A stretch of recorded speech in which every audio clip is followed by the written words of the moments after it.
Welcome to the Conquer Risk podcast. My name is Manish Kata, the President and Chief Investment Officer at Potomac Fund Management, and we are doing something different today. This is our first interview in our new podcast series.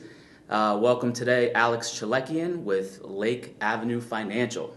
Alex, tell me about your business and sort of your role in this industry.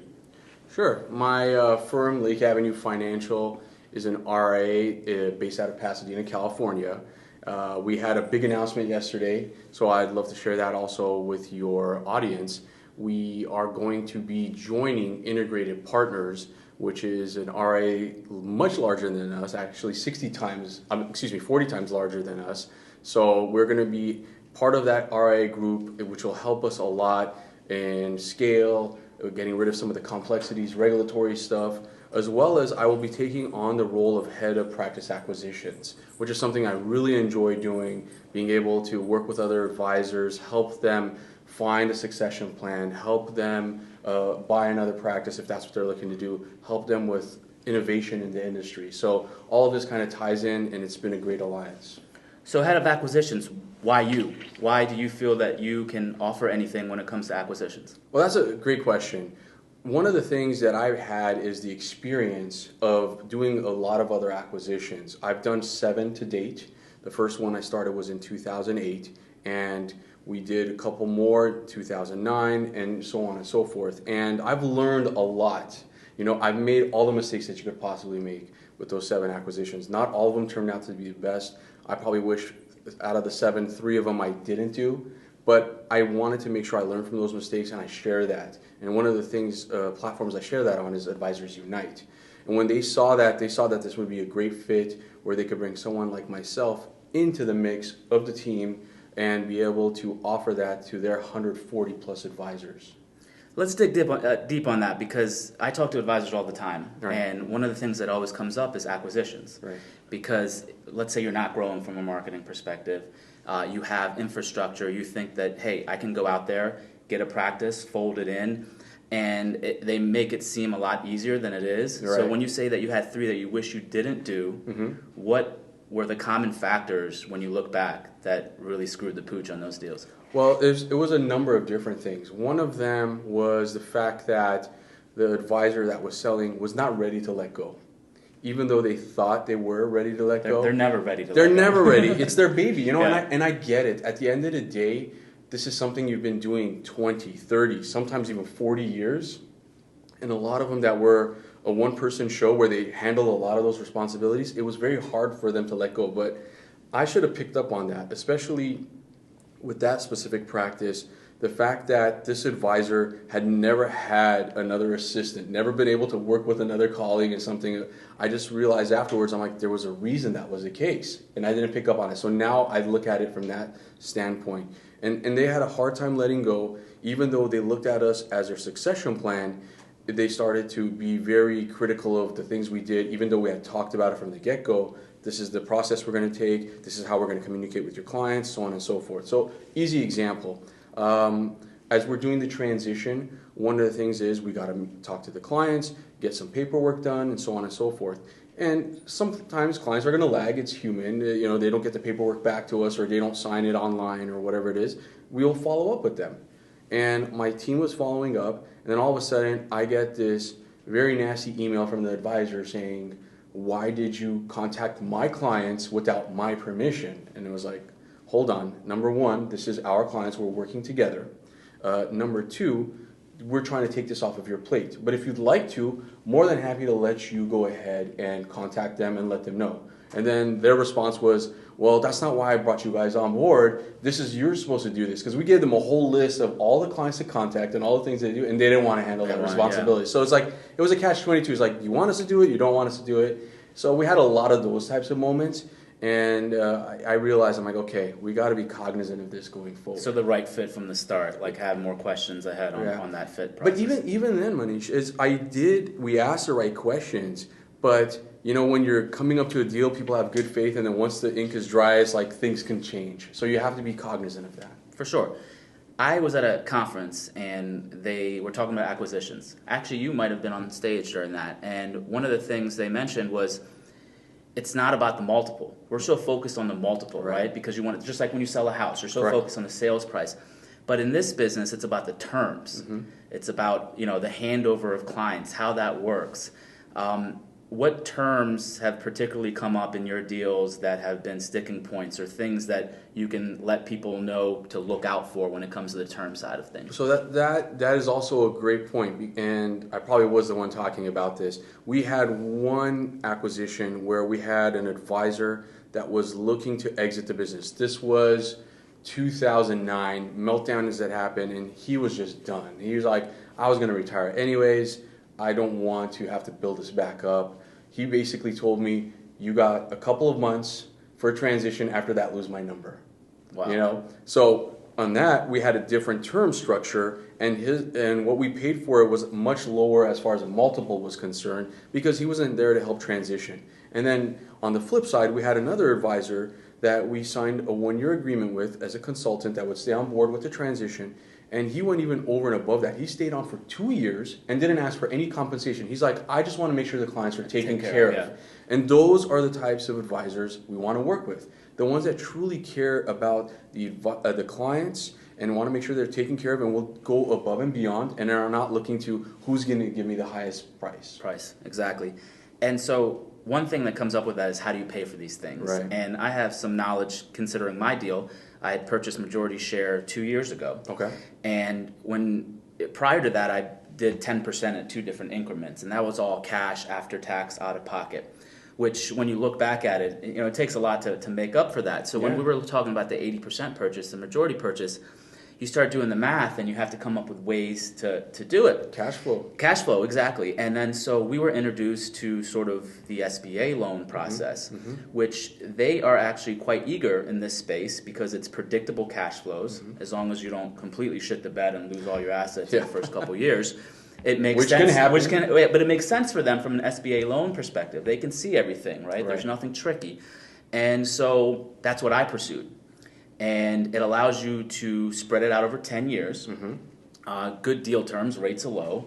Are you seeing SBA loan used? And did you use any SBA loans in your process? So I did not need to use any SBA loans. Luckily, we had the capital to go ahead with that, as well as we were fortunate enough to utilize our broker dealer, who also helped with some of the down payment. So that helped in that regards. But there's great tools like this, the SBA loans. There's also other lenders that are more private that can give you those funds. Yeah, I've heard about some of those at conferences and whatnot. Correct. So I've found those to be even more advantageous, because the SBA loans, they're great loans, they're great terms, but they could be a little bit more lengthy as far as the process. I don't know how long it took you to go through They that. warned me and said, from the onset, they said, the paperwork's going to drive you insane. Correct. It's going to take longer than you think. Right. And I had the capital, but 10 years, 4%, how do you say no to that? Right. So in that scenario, they at least warned you. So I think they probably learned from the mistakes, because in the past, when this started to become a thing, advisors were caught off guard when something might have taken 4 months or whatever to get going. So there's private institutions that will be able to do that and match those things. The SBA is also asking for personal guarantees. Which I did. Correct. And the others aren't. So that's something for you as a family member to know, like, okay, do I want to tie my house into this? Do I not? So those are decisions that you need to make personally. And you can look at both and see what makes the most sense for the structure. Well, that's a good point. So I was purchasing a business that I worked at for 18 years. I was very familiar with the accounting. I was very familiar with the clients, the process.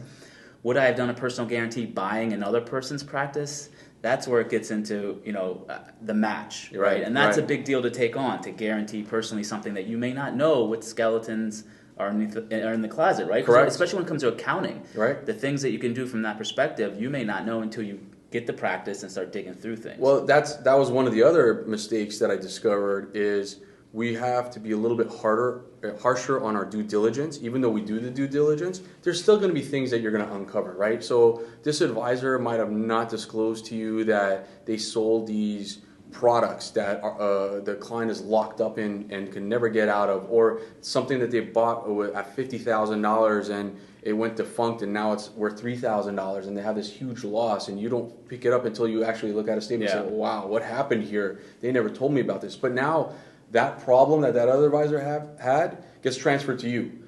The client still wants to talk to you about that same issue, saying, what are we going to do with this thing?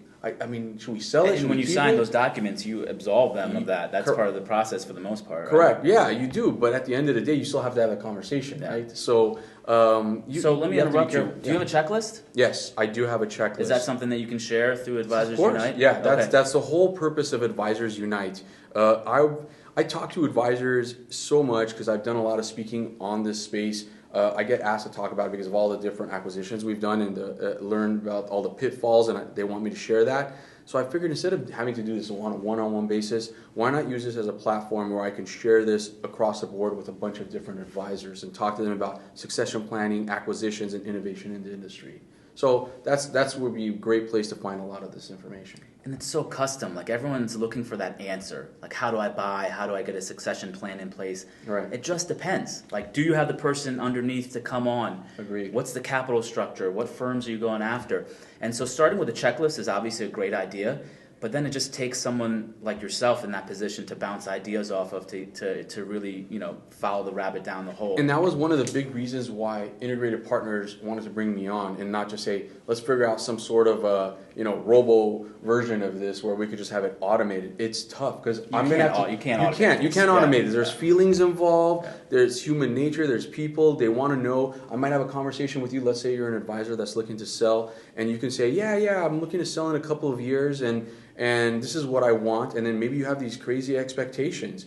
Or maybe you really know that deep down in your heart, in 2 years, you're not going to stop. But you don't tell people that. And you start to try to go down this rabbit hole and then discover 2 years later, I'm not ready to get out of this business. Or this is too lucrative. I haven't even done my own retirement planning. And that's where I start to see some of the advisors. This is the biggest asset. Yeah. And they need to protect it and make sure that they can make it last for them. But if they're going to get a 2 times multiple or whatever it is, a couple of years later, they're trying to figure out, how do I replace that income stream? Yeah.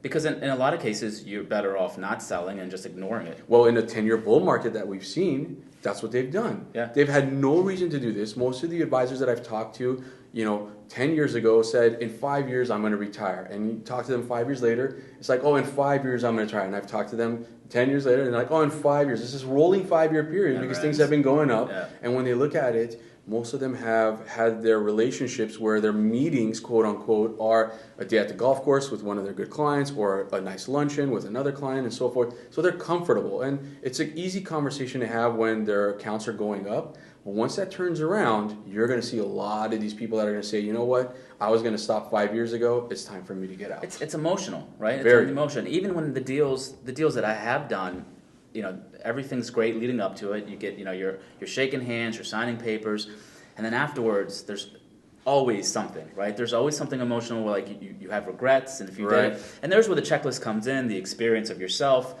and I'm looking forward to seeing sort of what you do with integrated when it comes to that, because I think it's a huge hole in this business. There's a lot of content and white papers speaking in generalities, but there's no person who has actually done it. Even the companies that specialize in it, they haven't actually maybe done a deal themselves. They maybe brokered something, but it's a lot different when you're involved in it and you're making that client phone call, transitioning the emotional side of it. Well, I'm gonna take it to a step where I'm gonna go and meet with advisors face to face. And again, there's nothing wrong with a lot of these other companies that do help broker some of these deals or put things together or put a succession plan together. What I see the difference is going out and physically meeting with that advisor, getting an idea of what do they really do, what's their setup, what's their process, how comfortable are they. I want to look them in the eye and say, are you really ready to let go? Preparing them for the emotional side of it. Yes. Because you've been through that. It's very hard to do that over the phone or just have some sort of a listing, right? You don't know what's going to happen. Yeah. And we've utilized some of these companies and been able to be successful in acquiring the practices or get in line to where, they got 130 inquiries. It got whittled down to, these are the 10 people you should talk to from those inquiries. Then you do a phone interview with that seller, and then they whittle it down to 3 people, and then from there they say, I'd like to do a face-to-face meeting, okay? So at least we've had that opportunity to meet with them face to face. Some of the buyers don't even want to meet face to face. It's a numbers game for them. Well, they're like, I'm going to take your practice. You don't know it, but I'm just going to break it apart and just look at it like a lead list. Yeah. And in the contract, I'm going to add a back end clause that if shit goes bad, you're on the hook, not me. Yeah. And so you might have spent 30 years building a practice, and in 30 days I could destroy it. Yeah. And I think it's important, the emotional side of it, right? And the best analogy I read was, you can tell me that you're not afraid of snakes, right? If I ask you, are you afraid of snakes? Right. I'm not afraid of snakes. But if I throw a snake in your lap, you're going to feel a lot differently, right? And it's sort of the same concept. We can talk about deal structure all day long. Correct. But unless you have someone to walk you through the emotional ups and downs of what you could happen, it was sort of like when we had our first baby. Right. There's no book that's going to prepare for that first goddamn night where you're just like, oh my God, this baby's about to die, And so there's a lot that goes into it. So all right, before we wrap up, is there anything else you want to add about sort of Advisors Unite and your goal and what you want to sort of, where you want this baby to go? Well, I've been doing this for 22 years now, and one of the things that I lacked at the beginning of my career was having mentorship from other advisors, other executives, team leaders, and so forth. It was kind of like, back in the day, if you were in the industry, just kind of threw you up against the wall. They're like, if you made it, you made it, and then that was it. That was training, right? So now I look at this as a way of me giving back and offering the guidance and the mentorship to other advisors, whether it be through Advisors Unite, whether it be just all of the other stuff that I do today. Earlier I was on a panel talking about social media and marketing, just sharing my ideas. Gone are the days or the advisors where everything's a secret. You used to talk to one of these advisors and you'd be like, hey, tell me, how do you guys do so well? Would you share? They're like, oh, I can't give you the secret sauce. Like, there's no secret sauce. It might be a generational thing as well, though, It is, right? it is. And that's the one thing I enjoy now with the Fintwit culture that we have. There's a lot of advisors that want to share, help each other out. There's enough to go around, and that's why with Advisors Unite, I'm not taking this to the point where I'm like, okay, how do I maximize this and capitalize and turn this into a profit? This is more, at this point, it's just free information that I want to share and want to make sure that advisors are doing the right thing to help the clients, because that's the ultimate goal, to make sure that the clients are taken care of. Before we end, I wanted to start with this because you mentioned Fintwit. Yeah. So we actually, prior to a couple months ago, have never met, Right. Didn't know each other, engaged on Twitter, commented, saw each other's practice, met at WealthStack, and now a short month later, we get to sit down and do a podcast. And that's the power of Twitter. That's Right. the power of being open. That's the power of not hiding your cards and really educating and showing people the right way forward. And so it's been a pleasure. I appreciate it. I'm sure we'll run into each other more often at these other conferences. And anytime you want to get back on the podcast, just let us know. Thank you. I appreciate it. Thank you.